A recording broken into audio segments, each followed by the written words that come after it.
உங்கள் துக்கம் சந்தோஷமாய்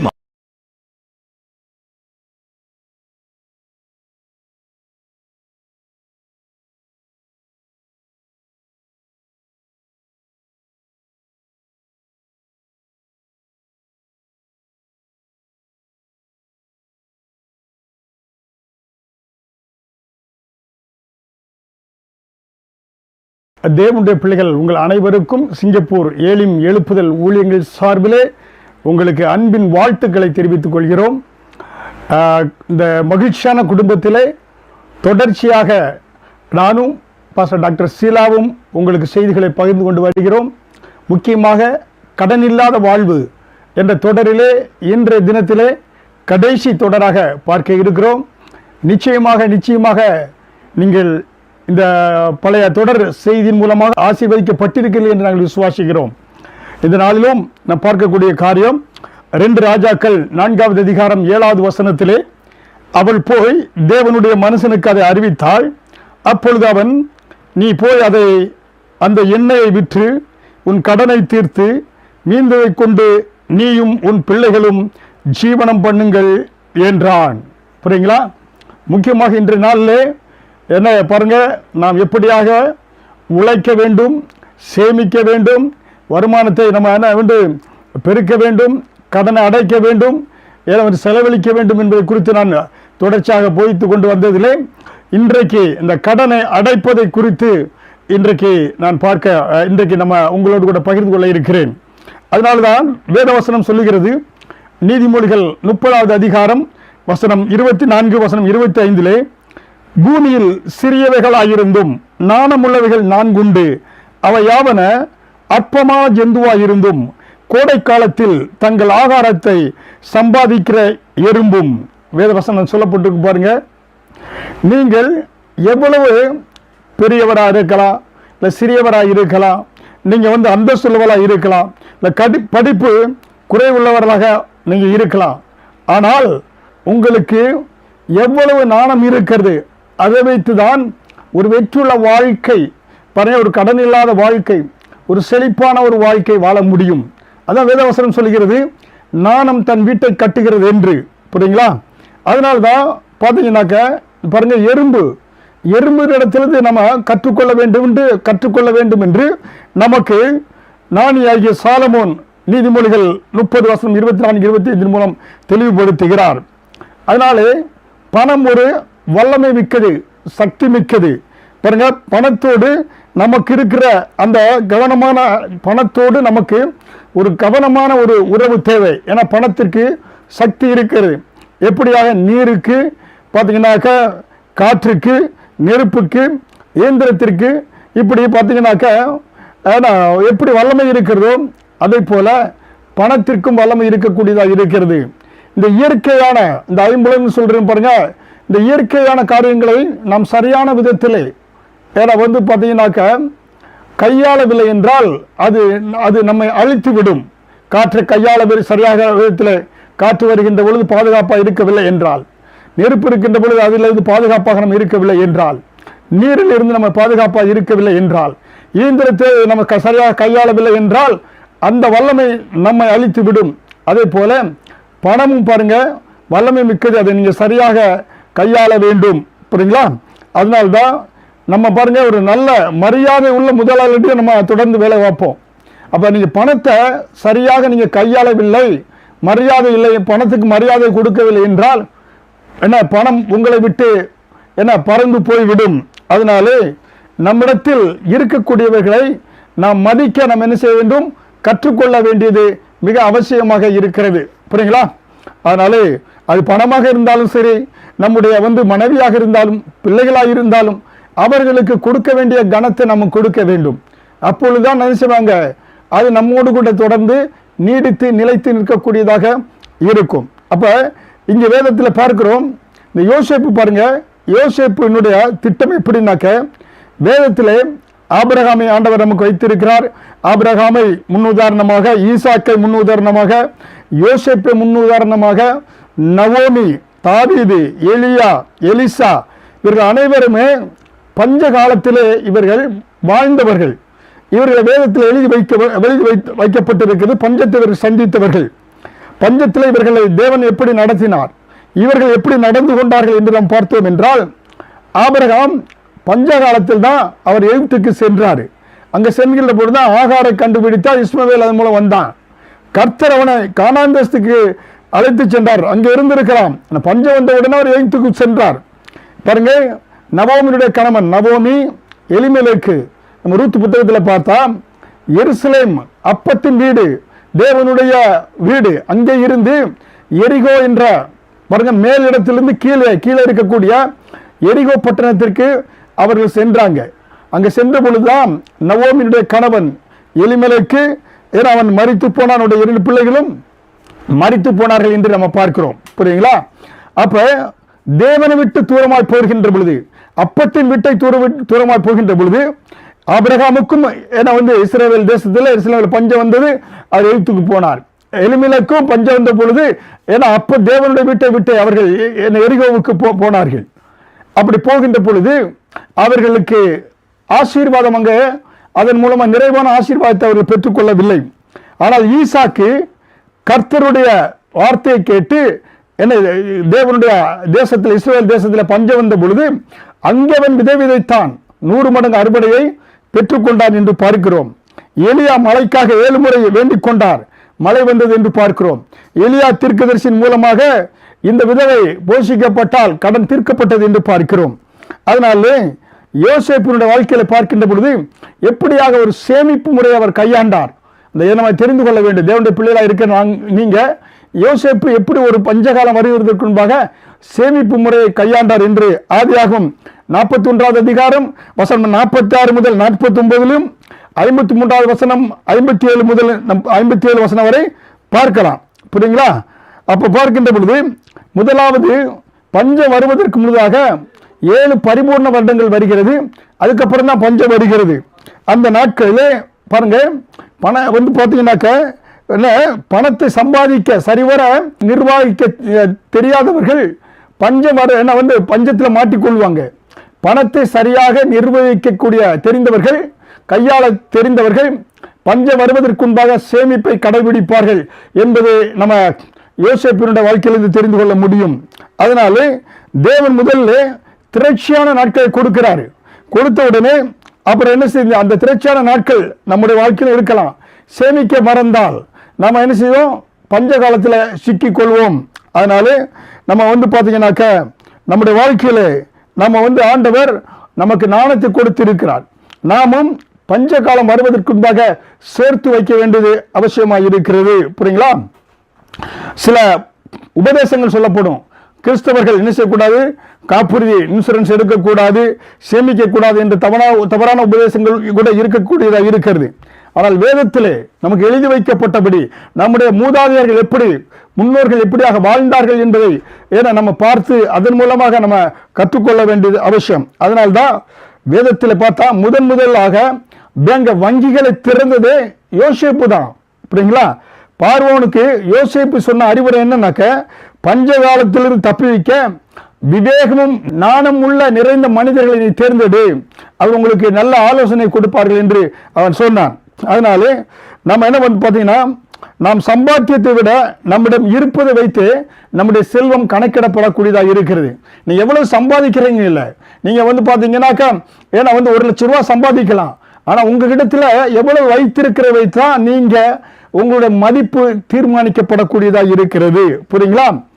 எவ்வளவு சம்பளம் வாங்குறீங்க என்று பார்த்தீங்கன்னாக்க வறுமையானவர்களுடைய கேட்க கேள்வி. வறுமையானவர் மனதில் நீங்க எவ்வளவு சார் சம்பளம் வாங்குறீங்கன்னு கேட்பாங்க. ஆனால் எவ்வளவு நீங்க செல்வம் சேமித்து வைக்கிறீர்கள் என்று செழிப்பினுடைய எண்ணம் உள்ளவர்கள் கேட்பாங்க. உங்கள்கிட்ட எவ்வளவு செல்வம் இருக்கு, சேமித்து வைத்திருக்கீங்க என்று கேட்கக்கூடியவர்கள் அது செழிப்பின் சிந்தனையாக இருக்கிறது. புரியுங்களா? நம்ம கோடிகளை சம்பாதிப்பதினாலே கோடீஸ்வரர் அல்ல, கோடிகளை சேமித்து வைத்திருப்பதனாலே நம்ம கோடீஸ்வரர்கள் என்று மக்கள் தீர்மானிப்பார்கள்.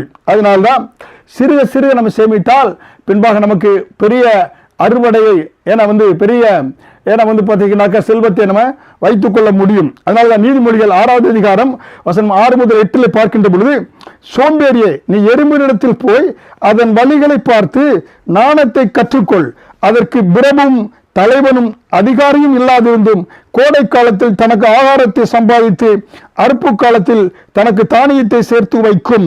புரியுங்களா?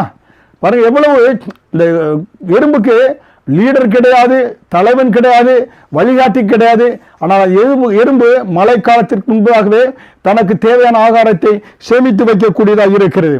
இப்போ தேவனுடைய பிள்ளைகளாக இருக்கிற நீங்கள் உங்கள் வாழ்க்கையில் சம்பாத்தியம் பண்ணுங்க, சேமிங்க, முதலீடு செய்யுங்க, வருமானத்தை பெருக்குங்க, செலவழிங்க. இந்த 5 காரியம் தான். சம்பாதியுங்கள், சேமியுங்கள், முதலீடு செய்யுங்க, வருமானத்தை பெருக்குங்க, செலவழிங்க. இந்த 5ஐயும் மனதில் வைத்து நீங்க வாழ்ந்தீங்கன்னா ஒரு செல்வ செழிப்பான வாழ்வு நீங்க வாழ முடியும். புரியுங்களா? அதனால தான் இங்க என்ன சொல்கிறாரு யோசேப்பு, ஜனங்கள் உங்கள் விளைச்சலில் 5ல் 1 பங்கு முதல்ல நீங்க என்ன செய்யணும், வந்து பார்வோன் இடத்துல நீங்க கொடுக்க வேணும். ஸ்டோர் ஹவுஸ்ல இங்க இருக்கக்கூடிய கிட்டங்கில சேமிப்பு கிடங்குல 5 விளைஞ்சிச்சுன்னா அதுல 1 பங்கு நீங்க கொடுத்துட்டு 4 பங்கு நீங்க வைத்துக் கொள்ளணும். இந்த 1 பங்கு தான் சேமிப்பு. பஞ்ச காலத்திற்கு முன்பாக வருவதற்கு முன்பதாக நீங்கள் சேமிக்கக்கூடிய ஒரு பங்கு. புரியுங்களா? அதனாலதான் இன்றைக்கு உங்க வாழ்க்கையில 6 மாதத்துக்கு வேலைக்கு போகலைனாலும் என்னால உட்கார்ந்து நன்றாக கவலை இல்லாம சம்பாதிக்க முடியும் என்று உங்களால் சொல்ல முடியுமா? ஏன்னா நன்றாக இருந்த நாட்களில் சேமிக்கவில்லை என்றால் 6 மாதம் என்ன, 1 மாதம் கூட காலம் தெளிவது கஷ்டமாக இருக்கும். அதனால எப்பொழுது குறைந்தது ஒரு 6 மாதத்திற்கு நான் வேலையை செய்யவில்லை என்றாலும் என்னிடத்தில் குடும்பத்தை நடத்துவதற்கு, என்னுடைய எல்லா சேவைகளை சந்திப்பதற்கு என்னிடத்தில் சேமிப்பு இருக்கிறது என்று சொல்லக்கூடிய ஒரு வாழ்க்கை வாழ வேண்டும். அப்படி வாழ்வதற்கு தீர்மானம் நீங்க எடுக்க வேண்டும். புரியுங்களா? அதனால அது நம்முடைய குறிக்கோளாக இருக்கும். அப்ப நீங்க சம்பாதித்த பணத்தை சொல்றாரு 5ல் 1 ஸ்டோர் ஹவுஸ்ல கொண்டு வாங்க அப்படி சொன்னாரு. எல்லாரும் கொண்டு வந்து எல்லாம் அவனுடைய சேமிப்பு கிடங்களை கொடுத்தாங்க. தேசத்தில் பஞ்சம் வந்த பொழுது எல்லா ஜனங்களும் யார்கிட்ட வந்தாங்க, பார்வோனுக்கு வந்தவங்களை பாரு சொன்னா, யோசேப்பு பாருங்க, தேசத்தில் அத்தனை கிட்டங்கி குடவுன் வங்கியினுடைய எல்லா கீயும் யோசேப்புடைய இடவார்ல தொங்குனது. எல்லா ஜனங்களும் அவனை தேடினார்கள். அவன் எல்லா ஜனங்களுக்கும் கிட்டங்களை திறந்து விட்டு பாத்தீங்கன்னாக்க ஆகாரத்தை தானியத்தை அள்ளி வீசினான் என்று பார்க்கிறோம். காரணம் நாணமும் வேகம் உள்ளவனாக அவன் இருந்ததினாலே. ஆனா மீதி அந்த 4% என்ன சொல்றான், 4% நீங்கள் போய் உங்களுடைய குடும்ப காரியங்கள், குடும்பத்தை நன்றாக கவனிங்க, அனுதின காரியங்களை கவனிங்கன்னு சொல்லி ஆதியாகமம் 47:24 பஞ்ச காலத்தில் ஆகாரம் வாங்க வந்த ஜனங்களிடத்தில் யோசேப்பு விளைவில் 5ல் 1 பங்கை பார்வோனுக்கு கொடுக்க வேண்டும், மற்ற 4 பங்கும் வயலுக்கு விதையாகவும் குடும்பத்திற்கும் குழந்தைகளுக்கும் ஆகாரமாகவும் உங்களுடையதா இருக்கட்டும் என்றான். பாருங்க, அந்த 4 பங்கு பாத்தீங்கன்னா வயலுக்கு, விதைப்புக்கு, குடும்பத்திற்கு, மனைவிக்கு, பிள்ளைகளுக்கு அது ஆகாரமா இருக்கட்டும் என்று சொன்னார். நீங்க சம்பாதிக்கிற எல்லா பணம் எப்ப பார்த்தாலும் பணம் சம்பாதிப்பு அந்த எண்ணத்தில் இருக்காதபடி சம்பாதித்து குடும்பத்துக்கு செலவழிப்பதற்கு நேரத்தையும் பணத்தையும் நீங்க ஒதுக்க வேண்டும். புரியுங்களா? வாரத்தில் ஒரு நாள் நீங்க ஒதுக்கி குடும்பத்தோடு கூட நேரத்தை நீங்க செலவழிக்கணும், பணத்தை நீங்க செலவழிக்க வேண்டும். அதனால்தான் யோசேப்பு அறிவாளியாக இருந்ததினாலே எகிப்து தேசம் மட்டுமல்ல, சுற்றி இருக்கிற எல்லா தேசத்தில் இருக்கிற ஜனங்களும், இஸ்ரவேல் தேசத்தில் இருக்கிற ஜனங்களுக்கு கூட அவன் காப்பாற்றினான் பஞ்ச காலத்தில் என்று பார்க்கிறோம். ஹல்லேலூயா. அப்படி என்றால் பணம் யாரிடத்தில் வரும் பாருங்க, தனது வருமானத்தை 10ல் 1 சேமிப்பவர், 10ல் 1 தேவனுக்கு கொடுப்பவர்களுக்கும் சேமிப்பவர்களுக்கு தான் பணம் வரும். புரியுங்களா? 10ல் 1 கர்த்தர் உங்களுக்கு கொடுத்த திறமையினால தாளந்தினால சம்பாதிச்சீங்களா, அதுல 10ல் 1 நீங்கள் தேவனுக்கு கொடுக்க வேண்டும். புரியுங்களா? அவர்கிட்ட பணம் வரும். 20 வயதில் ஒவ்வொரு மாதமும் 100 ரூபாய் நீங்க சேமித்து வைத்தீங்கன்னா 40 வயது வருகின்ற பொழுது அது கூட்டு வட்டியில போட்டீங்கன்னா 10 லட்சம், 1 மில்லியனுக்கு உங்களுக்கு அந்த கூட்டு வட்டியில பணம் வரும். புரியுங்களா? நல்ல வியாபாரத்தில் முதலீடு செய்பவர்களுக்கு பணம் தேடி வரும். புரியுங்களா? நல்ல நாணமுள்ள ஆலோசனைக்காரர்களின் உதவியோடு, நல்ல கவுன்சிலர்களோடு நல்ல ஆலோசனை செய்து நீங்க முதலீடு செய்தீங்கன்னா உங்களிடத்துல பணம் தேடி வரும். புரியுங்களா? தனக்கு தெரியாத, பழக்கம் இல்லாத தொழிலில் அதிக ஆசைப்பட்டு அவசரப்பட்டு முதலீடு செய்தா பணம் உங்களிடத்தில் தங்காது, கடனாளியா உங்களை கொண்டு போய்விடும். புரியுங்களா? உடனடியாக பணக்காரராக ஆகிவிடலாம் என்ற அவசர கோலத்தோடு பதவியடைப்போடு நீங்க இன்வெஸ்ட்மெண்ட் பண்ணி காரியத்தில் இறங்கினா பணம் உங்களை விட்டு போய்விடும். புரியுங்களா? சுருக்கமாக நாங்கள் சொல்லணும்னாக்கா பணம் யார் எடுத்து வரும்னாக்கா வந்து நன்றாக ஜெபித்து ஒவ்வொரு காரியங்களும் ஜெபித்து கர்த்தருடைய நாமத்தை மகிமைப்படுத்தக்கூடிய காரியங்கள் தேவனுக்கு இது பிரியமா என்று நீங்க முதல்ல ஜெபிக்க வேண்டும். இரண்டாவது செலவுகளை கட்டுப்படுத்த வேண்டும். மூன்றாவது சேமிப்பை நீங்க பெருக்க வேண்டும். நஷ்டம் வராமல் பார்த்து கொள்ள வேண்டும். சம்பாதிக்கும் திறனை நீங்க வளர்த்து கொண்டே செல்ல வேண்டும். எதிர்கால வருமானத்தை உறுதி செய்ய வேண்டும். ஒரு வழியில் இல்ல 3-4 வழிகளில் வருமானம் வருமாறு வருகிற வழியிலே நீங்கள் என்ன எல்லா வழிகளை உருவாக்கி வைத்திருக்க வேண்டும். புரியுங்களா? கர்த்தருக்கு கொடுப்பதையும் ஏழைகளுக்கு கொடுப்பதையும் நீங்க நிறுத்தக்கூடாது. புரியுங்களா? கொடுங்கள் அப்பொழுது கொடுக்கப்படும் என்று சொன்னது போல இந்த 7 காரியங்கள் நீங்க பரிபூர்ண ஆசீர்வாதங்களை பெற்றுக்கொள்ளா முதலாவது தேவனிடத்தில் ஆலோசனைகளை ஜெபிக்கணும். கடைசியாக கர்த்தருக்கும் கொடுக்கணும்.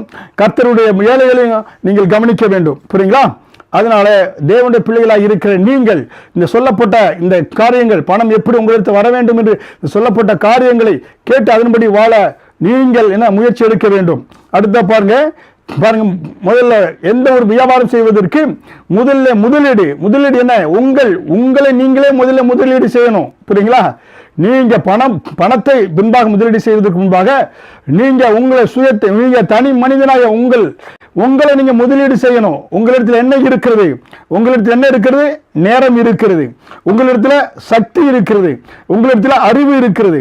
உங்களிடத்தில் சுயநம்பிக்கை இருக்கிறது. உங்களிடத்தில் தொடர்புகள் கம்யூனிகேஷன் செய்ய முடியும். உங்களிடத்தில் அனுபவங்கள் இருக்கிறது. உங்களிடத்தில் சிந்தனை ஆற்றல் இருக்கிறது. உங்களிடத்தில் ஆக்கப்பூர்வமான மனோபம் சிந்திக்கக்கூடிய நல்ல மனநிலைமை இருக்கிறது. சிக்கலை தீர்க்கக்கூடிய அணுகுமுறை உங்களிடத்தில் தான் இருக்கிறது.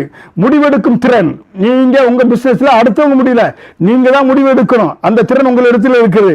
பயிற்சி அளிக்கும் திறன் இந்த முதலீடு எல்லாம் உங்களிடத்தில் இருக்கிறது. மக்கள் தொடர்பு திறன் புரியுங்களா?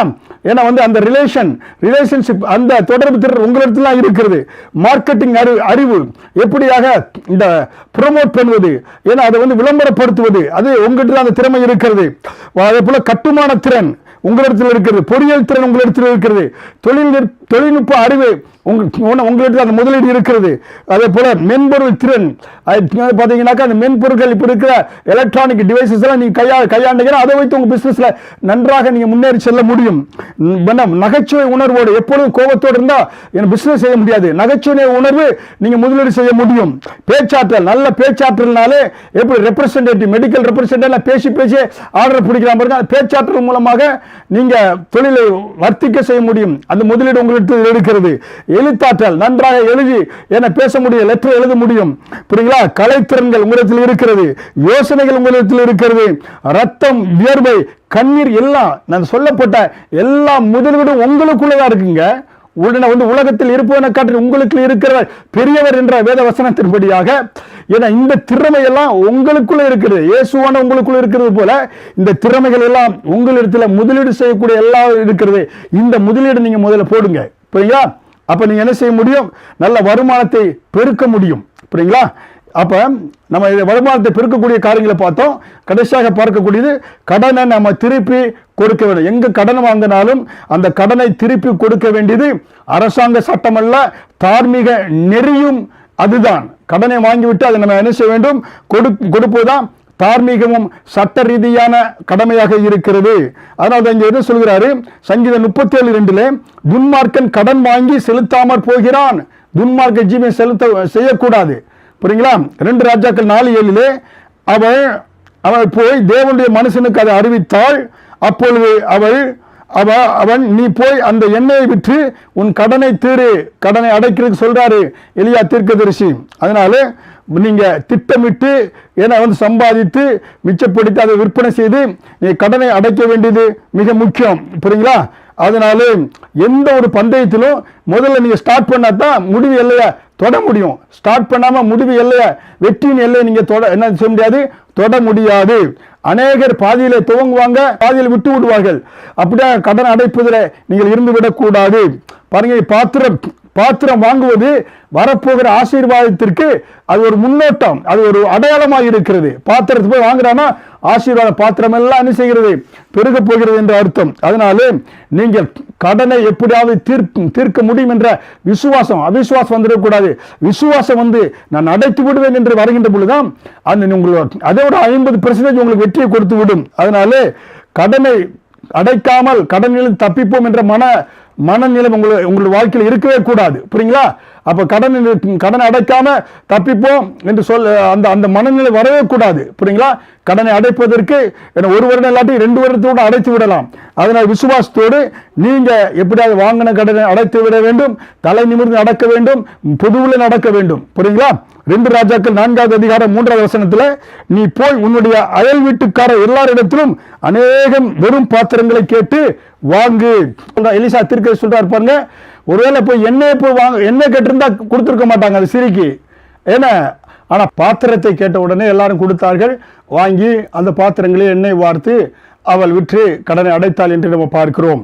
நீங்க உங்களுக்கு கடன் கொடுத்த ஒரு இடத்துல நீங்க போய் என்ன பேசணும்? கடனை தீர்ப்பதற்கான திட்டங்களை அவரிடத்துல சொல்லணும். புரியுங்களா?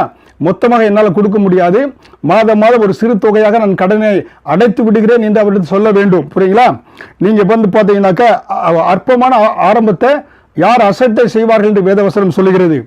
கடன் கொடுத்தவர்கள் உங்களுடைய அந்த ப்ரொபோசல்ஸை திட்டத்தை ஒருவேளை அவங்க ஏற்றுக்கொள்ளாமல் இருந்தாலும் நீ அவர்கிட்ட தொடர்ந்து நீங்க சொல்வது மட்டும் இல்ல, அந்த சிறிய தொகை நீங்க மாதம் கொடுக்கின்ற பொழுது உங்களுடைய அந்த நம்பிக்கையை அவர்கள் உணர்ந்து உங்களை இழந்து போகக்கூடாது என்று நினைத்து உங்களிடத்திலிருந்து இவருக்கு நீங்க கடனை அடைக்க வேண்டும் என்ற உண்மையிலே மனநிலைமையோடு இருக்கிறீங்க, முயற்சி எடுக்கிறீங்க என்று சொல்லி உங்களிடத்தில் நீங்க கொடுக்க வேண்டிய பணத்தை வாங்கி சீக்கிரமாக அந்த அந்த கடனை எப்படி அவர் அடைத்து விடுவார் என்ற ஒரு நம்பிக்கை உங்கள் மேல் வந்துவிடும். புரியுங்களா? உங்க நம்பிக்கை அவர் இழக்க விரும்ப மாட்டார்கள். அதனால கடன்களை நீங்க தீர்க்க முடியும் என்ற ஒரு நம்பிக்கை உங்களுக்கு வர வேண்டும். புரியுங்களா? கடனில் இருப்பவர்கள் உங்க வருமானத்தில் என்ன செய்யணும்னாக்கா 10% ஏன்னா அது 10% ஆண்டவருக்கு கொடுக்க வேண்டும். 10%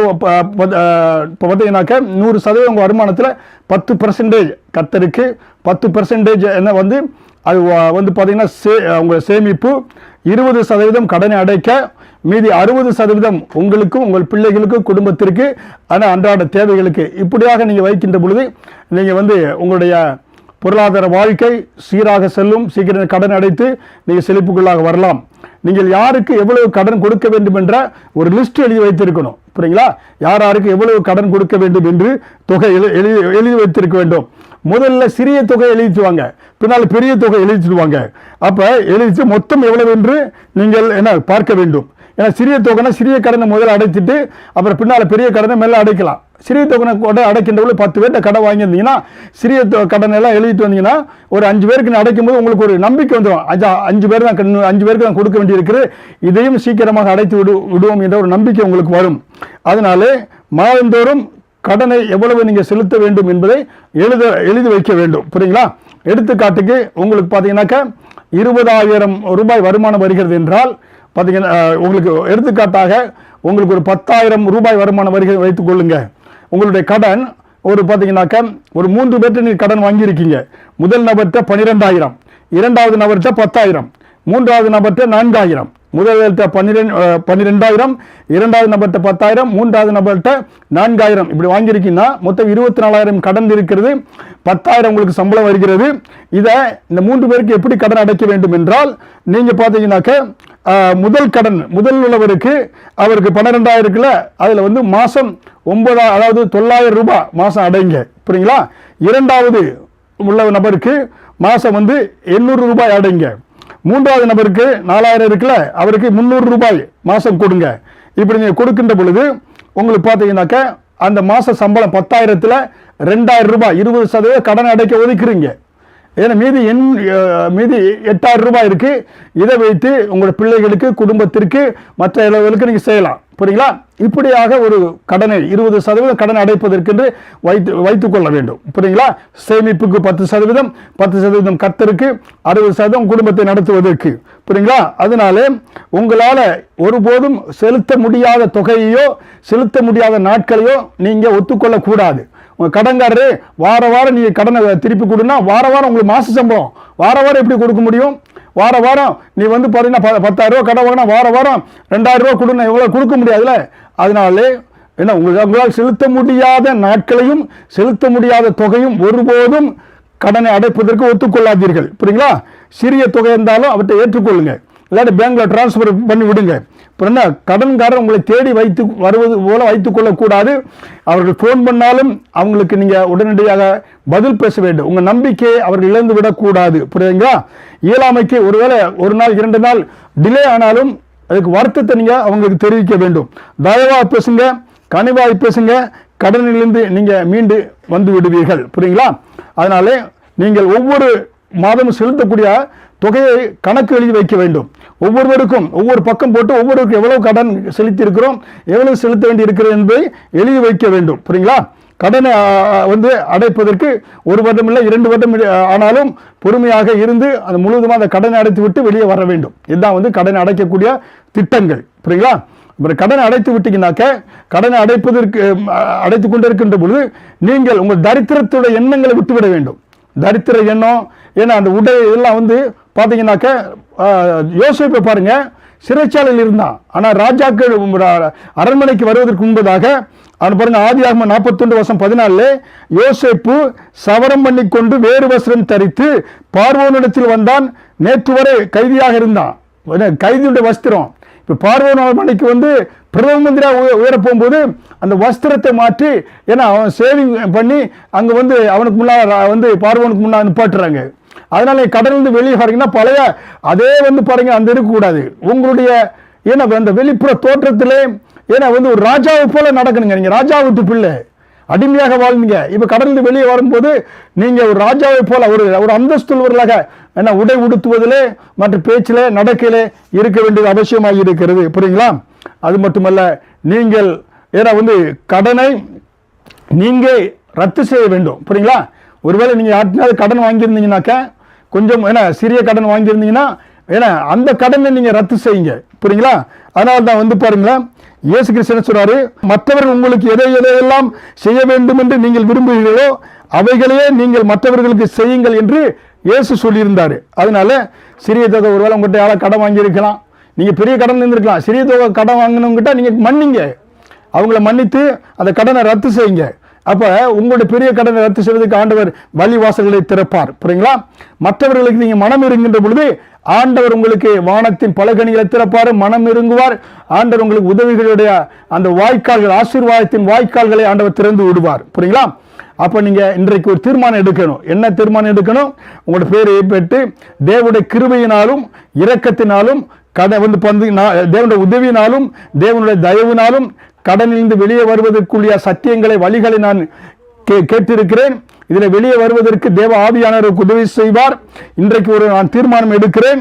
என்னுடைய மாதத்தினுடைய கடன் இவ்வளவு இருக்கிறது, வருமானம் இவ்வளவு இருக்கிறது, மாதத்தில் 20% நான் கடனை அடைக்க போறேன். அது சீக்கிரத்தில் கடனை அடைத்து கடனிலிருந்து வெளியே பொருளாதார சுதந்திரத்தோடு வாழ்ந்து நானும் என் வீட்டாரும் பிள்ளைகளும் மனைவி பிள்ளைகளும் பொருளாதார சுதந்திரத்தோடு கூட வாழ்வோம் என்று சொல்லி இந்த கடனை நான் இன்னும் 1 வருடத்தில் அடைத்து விடுவேன், இல்லை 2 வருடத்தில் அடைத்து விடுவேன் என்று நான் தீர்மானம் எடுக்கிறேன் என்று சொல்லி ஒரு உறுதிமொழி நீ எடுக்க வேண்டும். புரியுங்களா? அதனால அருமையான தேவனுடைய பிள்ளைகளே, இந்த தொடர் கிட்டத்தட்ட 7-8 தொடரில் கடன் இல்லாத ஒரு வாழ்வை குறித்து உங்களோடு போய்த்து கொண்டு வந்தேன். நிச்சயமாக இந்த தொடர் உங்களுக்கு மிக பிரயோஜனமாக இருக்கும். புரியுங்களா? கடனில் எந்த நிலையில் இருக்கிறீர்கள், கீழ்மட்டமா நடுமட்டமா மேல்மட்டமா, கடலில் எப்படி வீழ்ந்தோம், நாம் கடலில் இருப்பதை தேவன் விரும்பவில்லை. கடன் என்ற அந்த எகிப்தை விட்டு வனாந்திரத்தை விட்டு கானான் என்ற செழிப்பான அந்த வாழ்க்கைக்குள்ள செல்வதற்கு தேவனுடைய விருப்பம் அதுதான். வாழ்க்கையில் அற்புதத்தை சார்ந்தல்ல, அற்புதங்கள் தேவைதான், ஆனால் ஆசீர்வாதம் தான் நிலையான ஒரு நம்ம நிலையான வாழ்க்கைக்குள்ளே கொண்டு செல்லும் என்று அந்த காரியங்களை குறித்து தெரிந்து வைத்துக் கொண்டீர்கள். கதவை பூட்டிக் கொண்டு பார்த்தீங்கன்னா பிள்ளைகளோடு இருந்து அந்த வேலைகளை செய்வதற்கு அந்த ஸ்திரீ எடுத்த முயற்சி போல நீங்கள் என்ன செய்யணும்? முயற்சி எடுத்து வருமானத்தை பெருக்கி மீந்ததை கொண்டு கடனை அடைத்து வெளியே வர வேண்டும். கடனை அடைக்கக்கூடிய வழிகளை கற்றுக்கொண்டீங்க. இருளின் ராஜ்யத்திலிருந்து வெளிச்சத்தின் ராஜ்யத்துக்கு வரக்கூடிய காரியங்களை உங்களுக்கு கற்றுக் கொடுத்தோம். எல்லா காரியங்களையும் நீங்கள் கற்றுக்கொண்டீங்க. இதை உங்க வாழ்க்கையில் அபியாசப்படுத்துங்க. இந்த செய்திகளை மீண்டும் நீங்கள் கேட்க வேண்டும் என்றால் ஃபேஸ்புக்கில் டேனியல் ராஜில் நீங்கள் போய் பார்க்கலாம். ஒவ்வொரு அந்த தேதிகளிலும் அந்த செய்திகள் தொடர் செய்திகளாக கொடுத்திருந்தோம். பாஸ்டர் ஷீலா டேனியல், என்ன பாஸ்டர் டாக்டர் ஷீலா டேனியல் அவர்களும் அவங்க ஃபேஸ்புக்கில் வந்து நீங்கள் போய் பார்க்கலாம். இல்லை யூடியூப்பில் நீங்கள் போய் ஷீலா டேனியல் இந்த யூடியூப்பில் போய் பார்க்கலாம். இல்லை ஜாய் டிவி யூடியூப்பில் நீங்கள் சென்று பார்த்தா பழைய செய்திகளை பார்க்கலாம். நீங்கள் இந்த செய்திகளை கேட்டு கடனில்லாத ஒரு வாழ்க்கை வாழ்ந்து செழிப்பான ஒரு வாழ்க்கை வாழ்ந்தாலே, ஏன்னா அது எங்களுக்கு பெரிய மகிழ்ச்சி. கர்த்தர் நாம அதன் மூலம் மகிமைப்படும். உங்களோடு கூட ஒரு பெரிய ஏன்னா வந்து ஒரு ஒரு பெரிய ஒரு விடுதலையின் செய்தியை உங்களோடு பகிர்ந்து கொண்டேன் என்று நினைக்கின்ற பொழுது ஏன்னா மிக மகிழ்ச்சியாக இருக்கிறது. நிச்சயமாக தூய் ஆவியானவர் உங்க வாழ்க்கையில ஏன்னா வந்து கடன் இல்லாத வாழ்வு, சேமிப்பின் வாழ்க்கை, வருமானத்தை பெருக்கக்கூடிய வாழ்க்கை, நல்ல குடும்பத்துக்கு செலவழிக்கக்கூடிய வாழ்க்கையை கர்த்தர் உங்களுக்கு கொடுப்பார். புரியுங்களா? அதனாலே இந்த வேளையில் உங்களுக்காக நான் பிரார்த்தனை செய்கிறேன். அருமையான இயேசு ரட்சகரே, இந்த அருமையான வேளையில இந்த தொடர் செய்தி மூலமாய் ஜனங்களோடு நீ பேசினீர். இந்த தொடர் செய்தி கொடுப்பதற்கு கொடுக்கப்பட்ட நேரத்திற்காய், கிருபைக்காய், தயவுக்காக நன்றி செலுத்துகிறேன் அப்பா. கேட்ட ஆண்டவரே, செய்தியின் வழியாக இந்த ஒவ்வொரு குடும்பங்களில் இருக்கிற கடன் பிரச்சனை நீங்கட்டும், தரித்திரம் நீங்கட்டும், செல்வ செழிப்பு ஒவ்வொரு குடும்பங்களில் உண்டாகட்டும். வானத்தின் மதங்களை திறப்பீராக. ஒவ்வொரு வரவேண்டிய ஒவ்வொரு குடும்பத்தினுடைய ஆசீர்வாதங்களுடைய எல்லா வாய்க்கால்களும் இந்த செய்தி கேட்டுக்கொண்டிருக்கிற குடும்பத்துக்கு நேராக திருப்புவீராகப்பா. இவங்க கடன்ல எந்த நிலைமையில் இருந்தாங்க என்பதை உணர்ந்து கொண்டாங்க. அதிலிருந்து வெளியே வருவதற்குரிய எல்லா வழி வாசல்களை நீங்க திறந்து ஆசீர்வாதத்தை கொடுப்பதற்காக நன்றி. ஒவ்வொரு குடும்பங்களிலே அற்புதங்கள் மட்டுமல்ல, அது ஆசீர்வாதங்கள் நிரந்தரமாக இருக்கும்படியாக நான் ஜெபிக்கிறேன். நீங்க கூட இருந்து காத்து நடத்தும், அற்புதம் செய்யும், அதிசயம் செய்யும். இயேசு கிறிஸ்துவின் மூலம் ஜெபிக்கிறேன் ஜீவனுள்ள நல்ல பிதாவே, ஆமென்.